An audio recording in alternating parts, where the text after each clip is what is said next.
On my birthday, my family didn't come. Confused, I messaged my mom. She told me, we'll drop off some leftovers. I took a slow breath and sent a picture that said everything. Can you imagine the gut-wrenching feeling of realizing your own family has forgotten your birthday because they're too busy celebrating someone else? That's exactly what happened on my 22nd birthday, a day that became less about turning another year older and more about a painful, undeniable truth. The morning of my 22nd birthday, the sunlight was filtering through my half-drawn blinds, casting a warm glow on the small, homemade cake I'd baked the night before. I smoothed my hands over the simple blue dress I'd picked out. 22 years old. Not a huge milestone, I know, but still, worth celebrating. At least, that's what I kept telling myself. My phone sat stubbornly silent on the counter, next to an old family photo from Lake Winnebago. 3 summers ago, before I moved out, when I still believed things might change. Mom's arm was draped around Jacob's shoulders, Dad's hand on his back. I was standing slightly apart, smiling too widely, as if sheer determination could bridge the gap. The calendar on my wall had today's date circled in red, a hopeful mark I'd made weeks ago.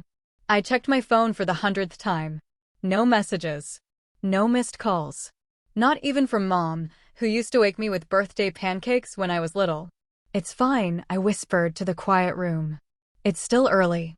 We're meeting for dinner at Rosario's, Mom's favorite Italian place. She wouldn't forget that. I picked up my phone, hesitated, then typed out a message to our family group chat. Hey, what time are we meeting for dinner tonight? I pressed send, holding my breath. 3 dots appeared, then disappeared. Nothing. Minutes ticked by. I watered my kitchen herbs, checked my email, straightened already straight picture frames. Still nothing. Maybe they didn't see it? Maybe they were busy? My fingers, slightly less steady now, typed again. Mom, Dad, just checking about tonight. The silence stretched into the afternoon. My stomach tightened into that familiar knot.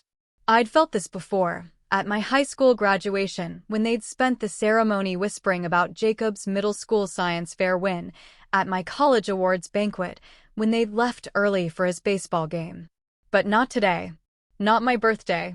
I pressed call before I could talk myself out of it, my heart pounding as the phone rang once, twice, 3 times. Oh, hey Sarah, what's up? Mom's voice sounded so casual, so distracted. Something cold, heavy, settled in my chest. Hi, Mom, I said, trying to keep my voice light.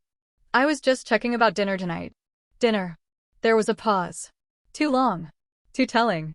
Oh, honey, I should have told you earlier. I gripped the counter's edge, already knowing what was coming next. We're taking Jacob out tonight to celebrate. The breath left my lungs in a silent, desperate rush. But it's my birthday. Is that today? Her voice rose in fake surprise. I knew it was fake because I'd heard her genuine surprise last week when Dad brought home flowers. The sharp intake of breath, the unguarded delight. This was different. This was calculated. From somewhere in the background, I heard Jacob laugh. Tell her we'll bring leftovers. My vision blurred. Not from tears. I wouldn't cry, not this time, but from a sudden, terrifying clarity. This wasn't forgetfulness. This was choice. Right, I said, my voice eerily calm. Jacob's scholarship dinner. Oh, you remembered. Mom sounded relieved, as if I'd handed her the perfect excuse. We meant to include you, sweetie, but reservations were limited. It's fine. The words escaped through clenched teeth. Have a good night. I was 16 again, watching Mom brush Jacob's hair before his class picture while I drove myself to school. I was 18 at graduation, watching them rush past my honor cords to congratulate my brother on making junior varsity. I was 21, helping them move Jacob into his dorm at Dad's alma mater while they reminisced about legacy traditions. 6 months ago, I moved out, still foolishly hoping distance might make their hearts grow fonder. Still making the effort to call weekly, to show up for Sunday dinners, to maintain the fiction that we were a normal, loving family. What a waste of hope. I stared at my reflection in the microwave door, cheeks flushed, eyes too bright. Slowly, deliberately, I reached behind my neck and unclasped the silver necklace Mom gave me last Christmas. It wasn't chosen for me. It was the same one she gave my cousin Bethany and my Aunt Lisa. Practical. Efficient.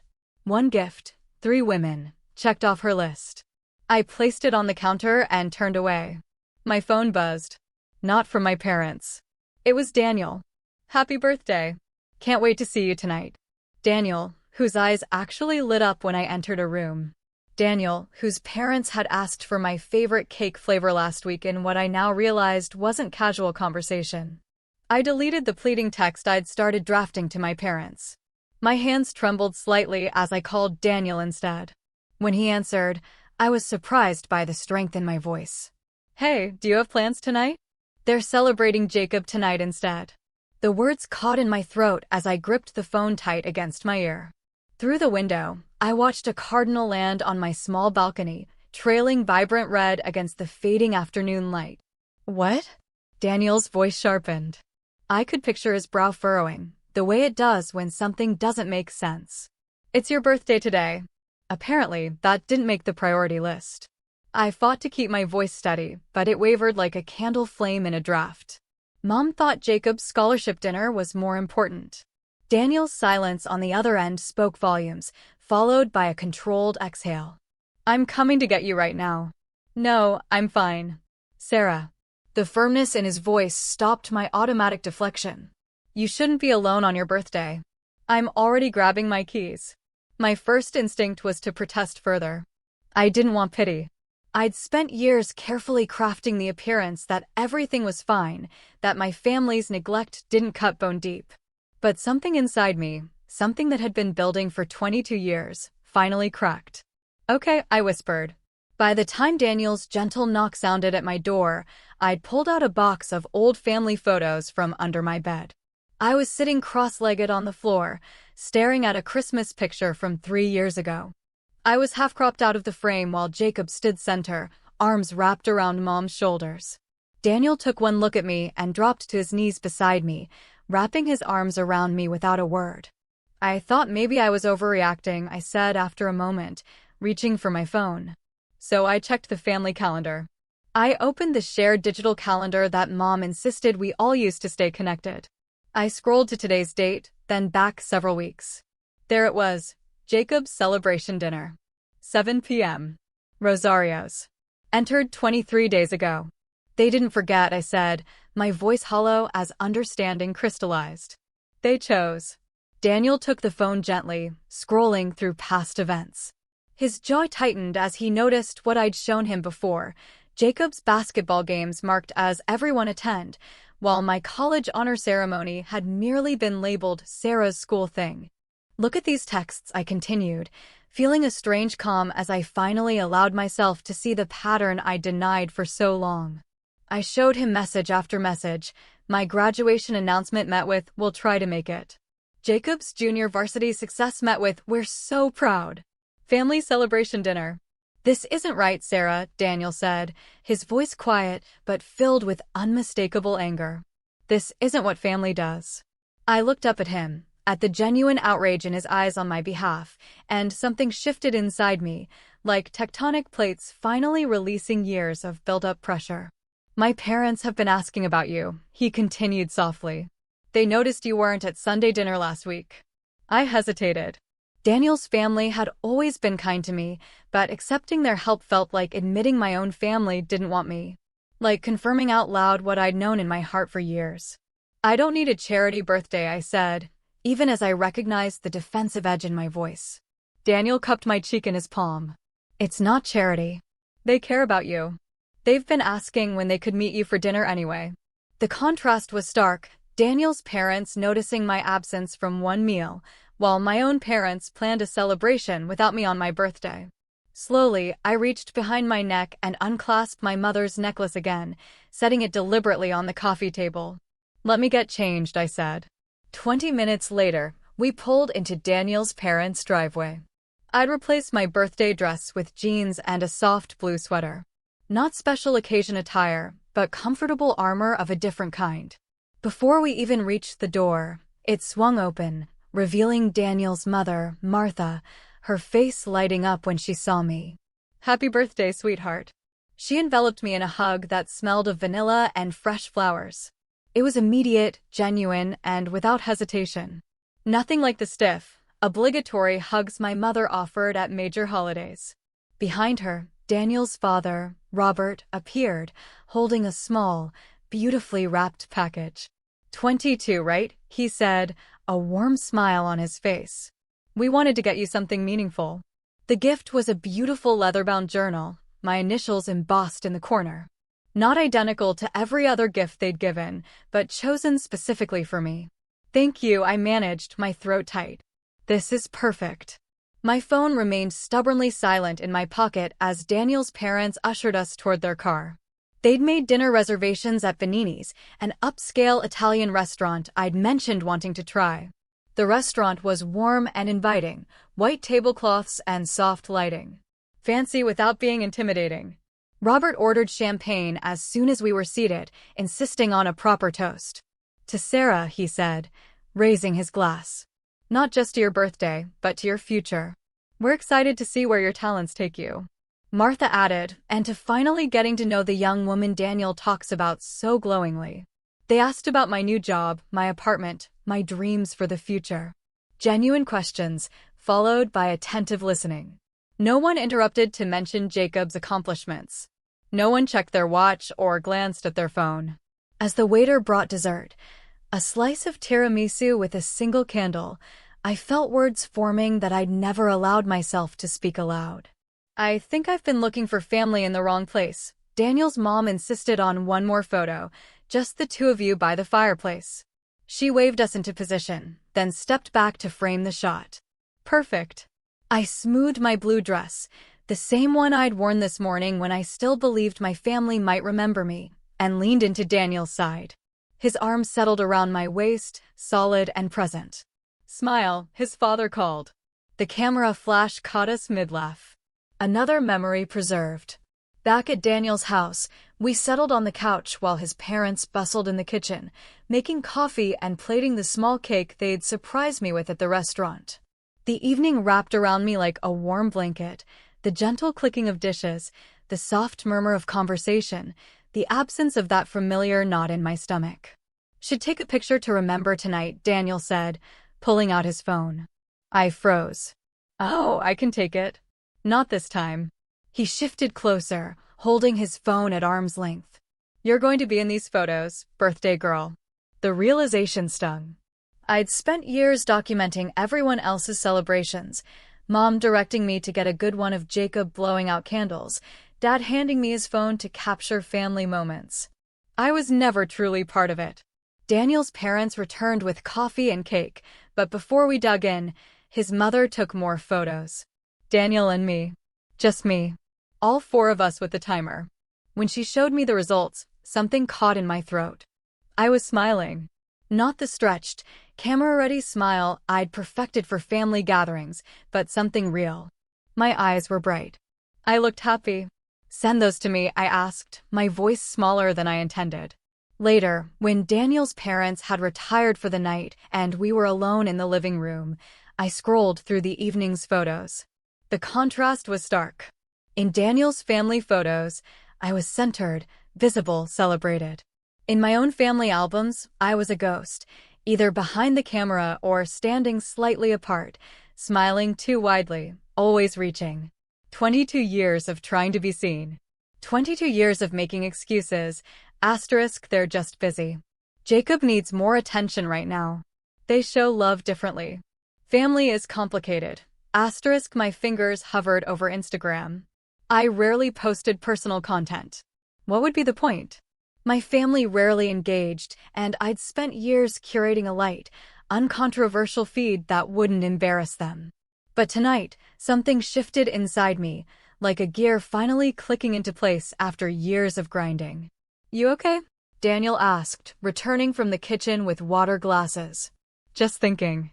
I tapped my screen, creating a new story. I selected one of the photos from dinner, Daniel's arm around my shoulders, his parents flanking us, my genuine smile. I'd never looked more myself. The caption took 4 attempts. I deleted each draft, second-guessing every word. Too bitter? Too desperate? Too revealing? Finally, I typed, huge thank you to Daniel and his amazing family for making my birthday special. So grateful to have people who actually care about me. My thumb hovered over the share button. Years of family training kicked in. Asterisk, don't make waves. Don't embarrass us. Keep family business private. Asterisk, is this too much? I showed Daniel the screen, that familiar doubt creeping in.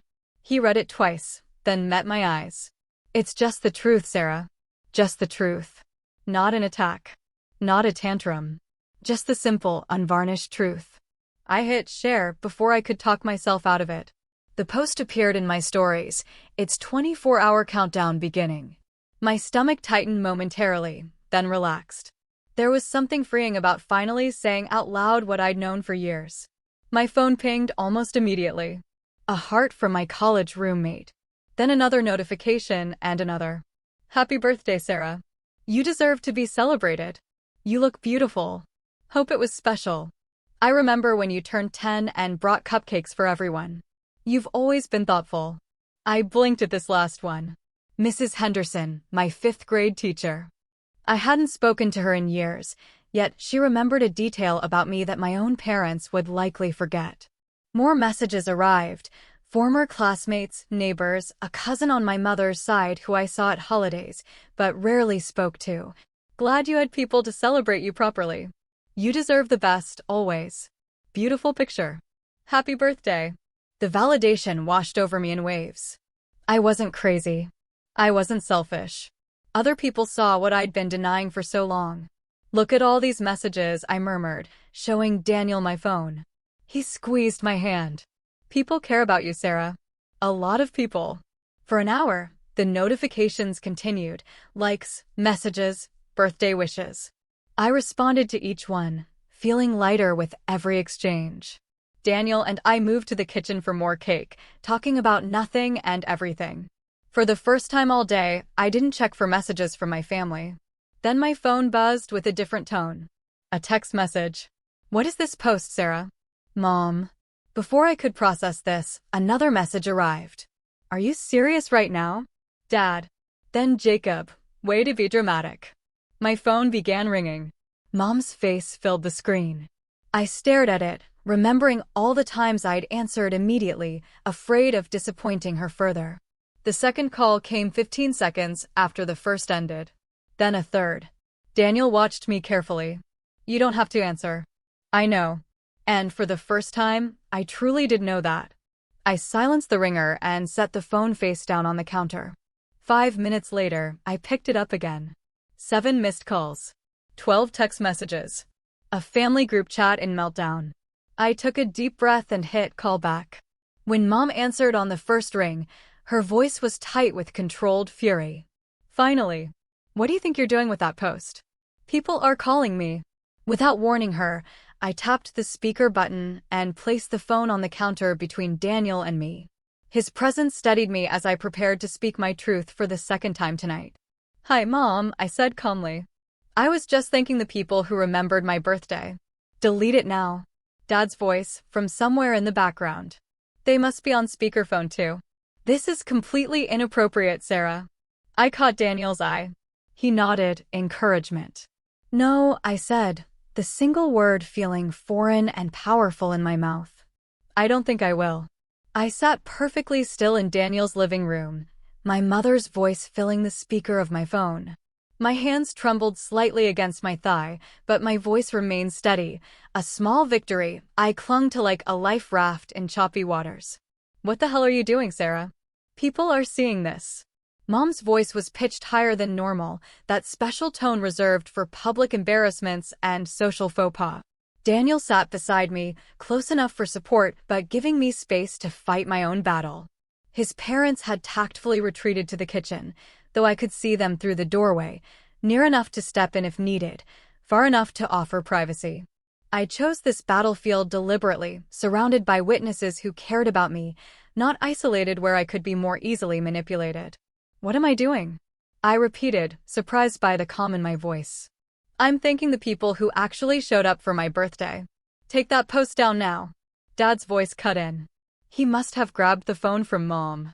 You have no idea how this could affect your future, Sarah. My phone buzzed with incoming texts. Jacob, Mom, and Dad are furious. What were you thinking? Another one followed immediately. You're making this way bigger than it needs to be. What struck me most was what they weren't saying. Not one of them had said, "I'm sorry we forgot your birthday." Not one mention of how I might feel. Their concern centered entirely on how this made them look to friends and extended family. "I'm not taking it down," I said, the words falling from my lips before I could second-guess myself. I posted the truth. "Daniel's family made my birthday special when you chose to celebrate Jacob instead." Sarah Elizabeth Winters. Dad's voice dropped dangerously low. "There will be consequences if you continue this childish behavior."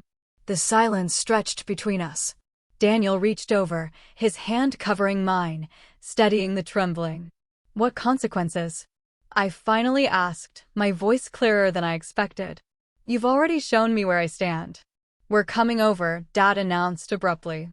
"This conversation isn't happening over the phone." I caught Daniel's eye. He nodded slightly, squeezing my hand. "That's fine," I said. "I'm at Daniel's. His parents are here too." The long pause that followed told me everything. They expected me to be alone, vulnerable, malleable. "We can discuss this tomorrow," Mom interjected smoothly. "When you're thinking clearly, sweetie." The endearment landed like a slap. How convenient that she remembered to use it now. "No," I said firmly. "If you want to talk, come now. Otherwise, we have nothing to discuss." 43 minutes later, they arrived. Mom's smile was brittle as she exchanged pleasantries with Daniel's parents in the entryway. Dad stood stiffly beside her, his eyes darting around the well-appointed home as if seeking tactical advantages. "We'd like to speak with our daughter privately," Dad announced, not quite making it a question. Daniel's father, a man I'd known less than a year, but who remembered my birthday without prompting, stepped slightly forward. "Sarah is welcome to have privacy if she wants it," he said, his tone gentle but firm. "But she's also welcome to have support here." "Family matters should remain within the family," Dad countered, his jaw tightening. "Sarah is like family to us," Daniel's father replied evenly. "She's welcome to have support." Mom's face flushed. The script was slipping away from them, the one where they arrive, overwhelm me with authority, and leave with my compliance secured.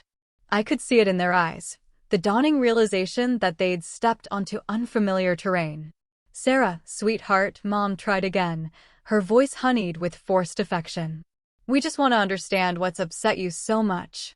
The question was so disingenuous, it almost made me laugh. "You really don't know?" I asked quietly.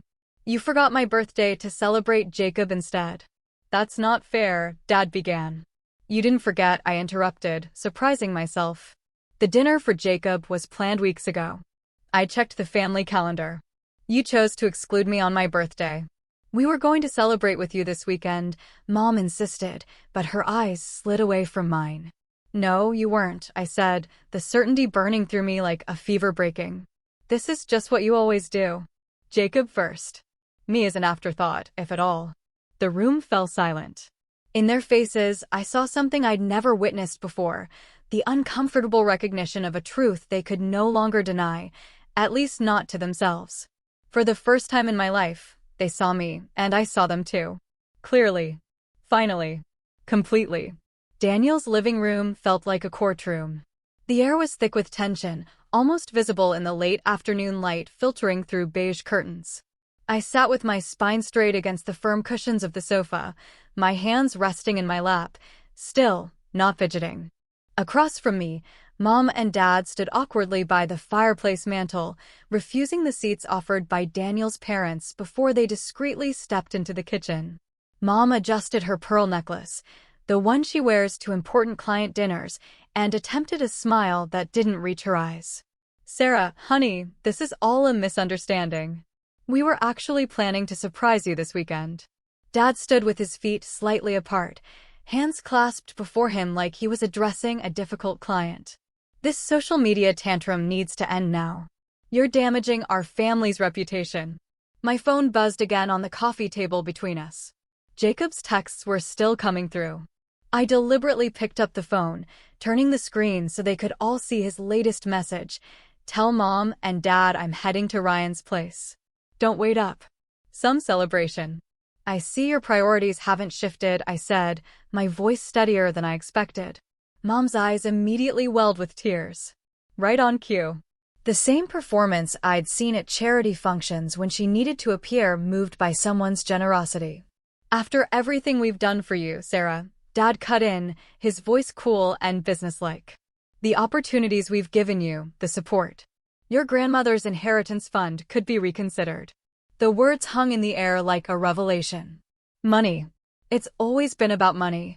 Every birthday check, every tuition payment, every gift that came with invisible strings.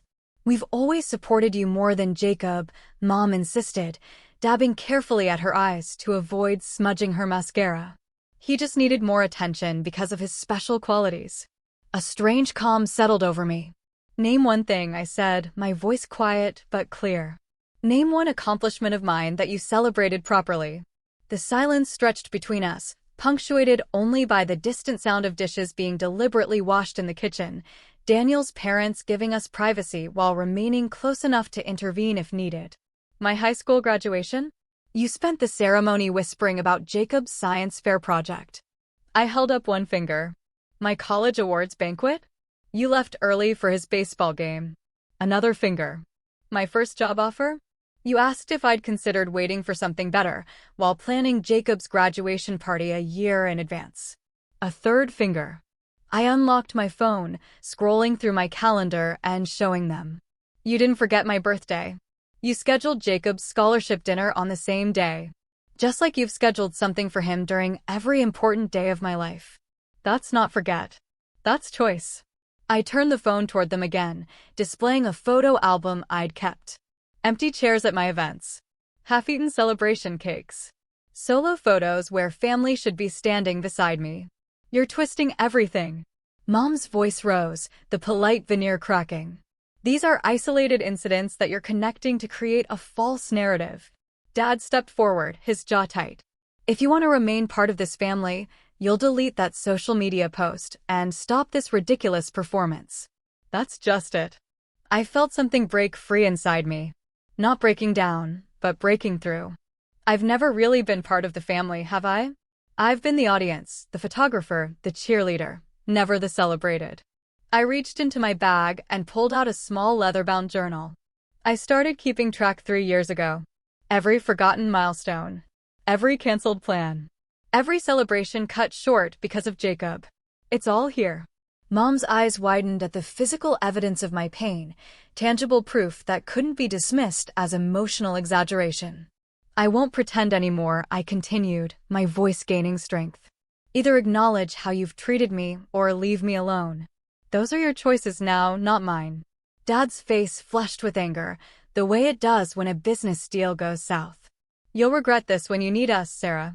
Don't come crying back when real life gets difficult.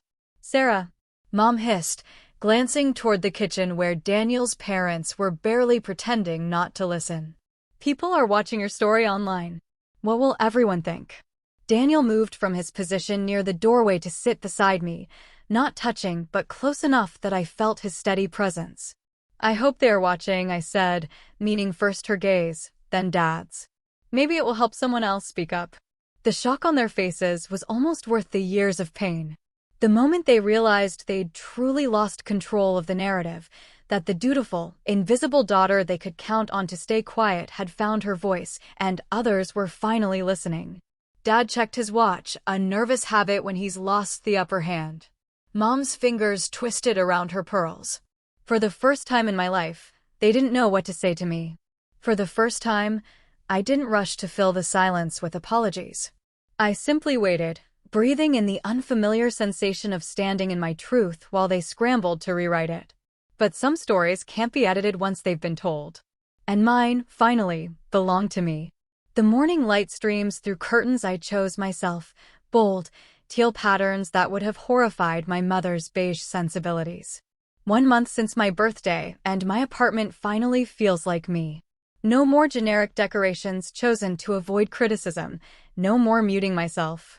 I run my fingers over the beautiful leather journal from Daniel's parents, displayed prominently on my bookshelf alongside the artisan tea set his sister gave me.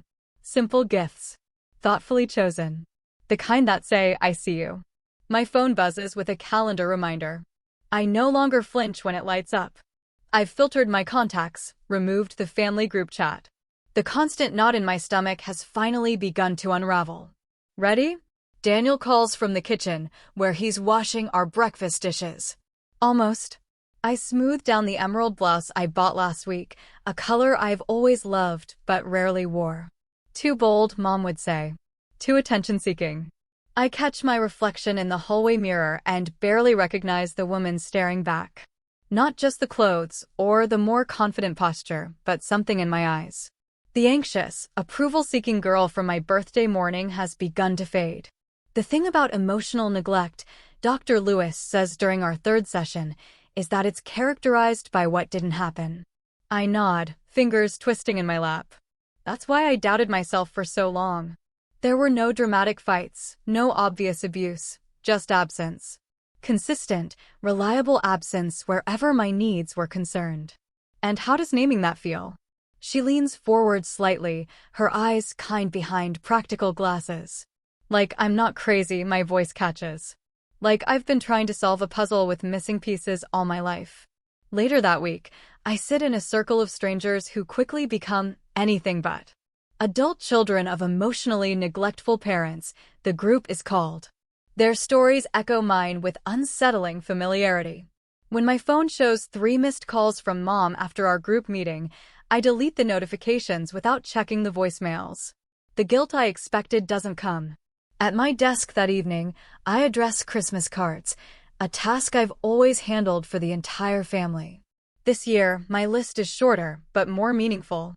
Each name represents someone who's actually shown up for me. The stack for my parents and Jacob remains blank beside my pen. After a moment's consideration, I return them to their box. On my calendar, I've already marked next year's birthday, not with expectations of others, but with plans for myself. Sunrise hike plus favorite bakery. I've written a promise to celebrate, regardless of who joins me. Your parents are telling everyone you abandoned the family after all they did for you. Aunt Meredith's text arrives on a Tuesday morning. I stare at it for a long moment before typing. They're entitled to their version of events. My thumb hovers over the send button before I add, I'm open to a relationship that includes mutual respect and honesty. 3 days later, Jacob's name appears on my screen for the first time since the confrontation. I didn't realize what they were doing to you, his message reads. I always thought you got the better deal because they left you alone while micromanaging me. I don't respond immediately. Healing isn't linear and relationships can't be forced. But I save the message. A small opening that might someday lead somewhere if he's willing to grow. From my parents, there's only deafening silence. No acknowledgement, no ownership. Just the void I've always known, now honestly labeled.